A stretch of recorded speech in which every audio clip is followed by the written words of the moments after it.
একটা কথা আপনাদের বলি, আমার যে ভিডিওটা আমি দিয়েছি খাবার পর যোগ, এই ভিডিওটা দেওয়ার পরে আমার কাছে বহু রিকোয়েস্ট এসছে এবং অনেকে ফোন করেছেন যে আমাদের ডিনার সম্পর্কে কিছু বলুন, মানে রাতের খাবার। প্রথমেই যেটা বলবো সেটা হচ্ছে টাইমিংটা খেয়াল রাখবেন। রাতের খাবার অর্থাৎ ডিনার আপনি যতটা তাড়াতাড়ি পারবেন তত তাড়াতাড়ি খাবেন। এখন আমাদের যা ওয়ার্ক কালচার হয়েছে, অনেকে হয়তো অফিসের থেকে বাড়িতেই ফেরেন 9টার সময় ট্রেনে করে, 9টা 10টা বেজে যাচ্ছে, কেউ 7টা 8টায় বাড়ি ফিরছেন। এখন যদি আমি বলি যে আপনি সন্ধ্যেবেলা খেয়ে নিন 7:30টার মধ্যে, সেটা সম্ভব না। কিন্তু একটা কথা আমি অবশ্যই বলতে পারি, যারা এরকম লেটে ফেরেন, অফিস থেকে আসতে অনেক রাত হয়, দেরি হয়, তারা কি করবেন, রাতে আপনি লিকুইড ফর্মের কোনো খাবার খাবেন, সলিড খাবারটাকে অ্যাভয়েড করবেন। যতটুকু হালকা খাবার খাওয়া যায়, আপনি খই খেলেন, মুড়ি খেলেন, অদ্ভুত লাগছে না শুনে? এটাই ফ্যাক্ট। কারণ সূর্য ডোবার পরে আমাদের জঠরাগ্নির যে ক্ষমতা সেটা থাকে না। আপনি কখন খাবেন? আপনি খাবেন সকালবেলা। দেখুন, নাস্তা বলতে আমরা বুঝি কম খাবার। আমরা নাস্তা কেন করব? এটা ধরুন একটা সময় যখন আমাদের ব্রিটিশ রাজত্ব, তখন এই জিনিসটা চালু হয়েছিল। আমরা ইতিহাসে, আমরা স্ট্যাটিস্টিক্সে যেটা পাই, তখন আমাদের দেখুন ইউরোপিয়ান কান্ট্রিগুলোতে শীতের দেশ, সেই শীতের দেশে তাদের সূর্যের দেখাই পাওয়া যায় না। সূর্যের সাথে আমাদের হজম শক্তি ডাইরেক্ট কানেক্টেড। এবারে যখনই আপনি সকালবেলা ঘুম থেকে উঠছেন 9:30 10টার মধ্যে, আপনি ভরপেট খাবার খাবেন। যারা খাচ্ছি মানে নাস্তা করবেন না, মানে নাস্তা মানে একটা রুটি খেলেন, একটু দুধ খেলেন, একটু হালকা করলেন, সেটা নয়। নিয়ম করুন, যদি আপনাকে সুস্থ থাকতে হয় তাহলে সকালবেলা পেট ভরে খেয়ে নেবেন, মানে একদম যতটা পারবেন খেয়ে আপনি বাড়ি থেকে বেরিয়ে যান কাজে।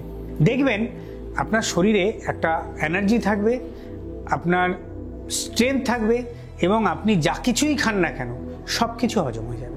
এরপরে যখন দুপুরবেলা, যত সূর্য গড়াবে, দুপুর গড়াবে, আপনার কিন্তু হজম ক্ষমতা ধীরে ধীরে হ্রাস পাবে সূর্যের সাথে সাথে। আপনি কি করবেন, দুপুরে সকালের থেকে অল্প খান, হালকা খান, আর রাতের খাবার একেবারেই কম। আপনি যদি ফাস্টিং করতে চান, সকালবেলা থেকে সারাদিন ফাস্টিং করবেন না।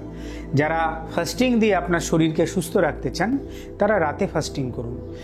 আপনি সূর্য ডোবার আগে পর্যন্ত আপনি যা খাবার খেয়ে নিন, সূর্যাস্তের পরে আপনি 1 মাস করে দেখুন, 2 মাস করে দেখুন। এই 12 ঘন্টা যে ফাস্টিং করবেন, বহু রোগ আপনাকে টাটা বলে চলে যাবে, আপনার কোনো রোগ থাকবে না। দেখুন, আমাদের যে ইনসোমনিয়া হয়, আমাদের যে অনিদ্রা যেটাকে বলছি, কেন? এই গ্যাস, বদহজম, পেট ফাঁপা। আমরা অনুষ্ঠান বাড়িতে যাই, আমাদের স্বাভাবিক, আমাদের সমাজে একটা রীতি হয়ে গেছে, রাতের দিকে অনুষ্ঠান বাড়িগুলো হয়, খাসির মাংস, পোলাও, বিভিন্ন রকম রিচ খাবার। আপনি যখন বাড়িতে থাকছেন তখনও রিচ খাবার খাবেন না, অনুষ্ঠান বাড়িতেও খাবেন না। কিন্তু কি করবেন, তাড়াতাড়ি খাবেন, যতটা কম সময় খাবেন। এমনিতে তো রাতে যত না খাবেন ততই ভালো, হালকা খাবেন ততই ভালো, কিন্তু সামাজিকতার জন্য আপনি যদি জানো, তাড়াতাড়ি খেয়ে নেবেন, অল্প পরিমাণে খাবেন, নামমাত্র খাবেন। আর আপনি যদি এই ফাস্টিংটা চালু করতে চান, অনেককে দেখেছি সকালবেলা থেকে ফাস্টিং, সারাদিন ফাস্টিং না, রাতে ফাস্টিং করুন না। আপনি সূর্য ডোবার কিছুক্ষণ আগে আপনি খেয়ে নিলেন হালকা খাবার, তারপরে আর খাবেন না। আপনি কি খেতে পারেন? দুধ খেতে পারেন, তাও শোবার আধা ঘন্টা আগে। আর জল খেতে পারেন, জলটাও শোবার আধা ঘন্টা আগে। ডিনারের টাইমিংটা হচ্ছে আসল। যত তাড়াতাড়ি খাবেন, খাওয়ার পরে অন্ততপক্ষে 2-3 ঘন্টা যদি আপনি স্পেস দেন, আপনি নিরোগ হবেন। যারা না খেয়ে পারবেন না রাতে, তারা তো খাবেন, কিন্তু খাবেন হালকা। আমি আশা করি বোঝাতে পেরেছি। আর হচ্ছে ওভার ইটিং। আমি ওই লেট নাইট টাইমিংটা বোঝাতে যে আমি বলেও দিয়েছি, আপনি যখন বাড়িতে আছেন ওভার ইটিং করবেন না। রাতে ওভার ইটিং প্রাণঘাতী। ধরুন কারো হাই প্রেশার আছে, আপনি তো শুয়ে পড়লেন, রাতে পাচন শক্তি কম আছে, আপনি খেয়ে শুয়ে পড়লেন, খাবারটা কিন্তু ওই পেটেই পড়ে থাকলো। কি অদ্ভুত বলুন তো, খাবারটা পেটের মধ্যে পড়ে থেকে পড়ছে। আপনি যখন পরের দিন সকালবেলা ঘুম থেকে উঠলেন, দেখছেন আপনার ঢেকুর উঠছে, মানে ওই পচা খাবারটা ঢেকুর উঠছে। তারপরে যখন সূর্য উঠলো, সেটাই আস্তে আস্তে আপনার আবার কিছুক্ষণ টাইম লাগলো, ডাইজেশন হয়ে গেল। কেন খাবেন? তাহলে কি বললাম, পয়েন্টগুলো দেখুন। লেট ডিনার করবেন না, আর ওভার ইটিং করবেন না।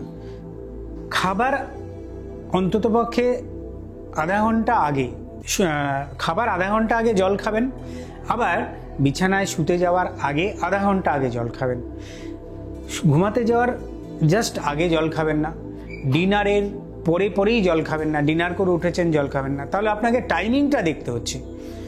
ডিনারের আধা ঘন্টা আগে আপনি জল খেলেন, আর ডিনার করার মোটামুটি 2 ঘন্টা বাদে আপনি জল খাবেন। কিন্তু সেটাও ওই জলটা খাওয়ার পরে আরও আধা ঘন্টা রাখতে হবে, যখন আপনি শুতে যাবেন। ঘুমাতে যাওয়ার আগে মনে রাখবেন, আপনার কিন্তু ইউরিনারি ব্লাডারটাকে খালি করতে হবে, বাথরুমে কম্পালসারি যেতে হবে। গভীর নিদ্রা তখনই আসবে যখন আপনার পেট ঠিক থাকবে। আমার আগেকার দিনের যে বয়স্ক মানুষরা এখনও আছেন, যারা আমার চ্যানেলটা দেখছেন, তাদের বলছি, ওই বলতো একটা কথা, মুড়ি আর ভুঁড়ি, ভুঁড়ি ঠিক থাকলে মুড়ি ঠিক থাকবে।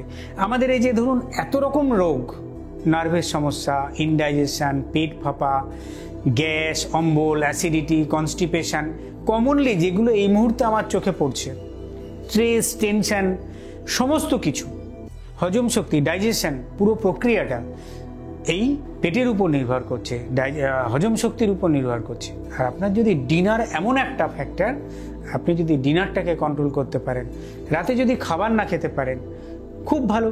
যদি খান, হালকা খাবেন, লিকুইড খাবেন।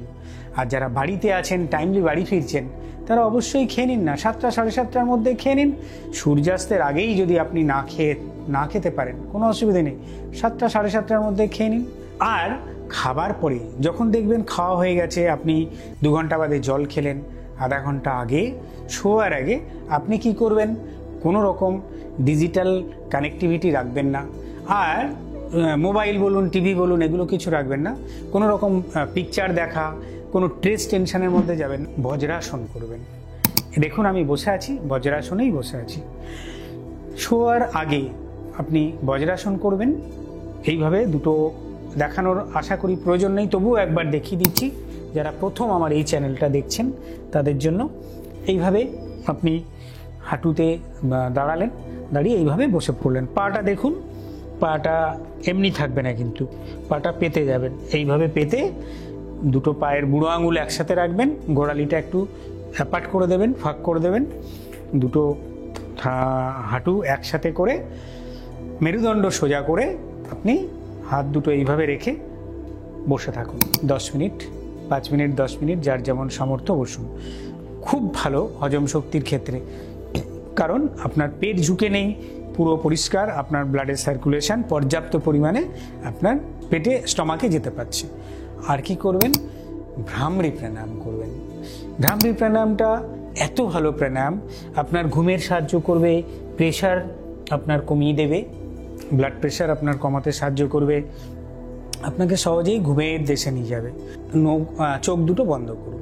দুটো চোখ বন্ধ করলেন, বুড়ো আঙুলটা কানে রাখলেন, কানটা জোরে চাপবেন না, ইয়ার ড্রামে যেন চাপ না পড়ে, হালকা হালকা চেপে দিলেন। এবারে চোখ দুটো, এই আঙুল দুটো এখানে রাখবেন কপালে, এটা থাকছে এখানে, এই আঙুলটা চোখে, এটা এখানে রাখলেন। রেখে আপনি ডিপ ব্রিদিং করুন।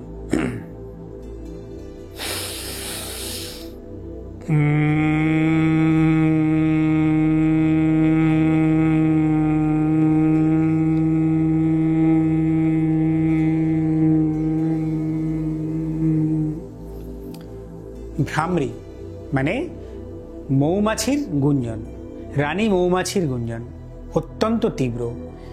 দেখবেন এই আওয়াজটা আপনার পুরো শরীরে ছড়িয়ে পড়বে। কনসেন্ট্রেট করবেন, ডিপ ব্রিদিং করলেন, কতবার করলেন, 8 বার 10 বার করলেন, দেখবেন আপনার ঘুম চলে এসছে। পেটে আপনার হালকা খাবার, একদম লিকুইড খাবার, অনেকক্ষণ আগে খেয়েছেন, ডিনার করেছেন।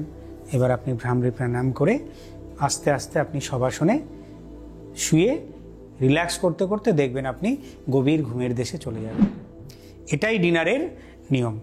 ভিডিওটা কেমন লাগলো আপনারা কমেন্টস বক্সে লিখে জানাবেন। সকলে ভালো থাকবেন, সুস্থ থাকবেন। মত বিনিময় যোগা চ্যানেলের সঙ্গে থাকবেন।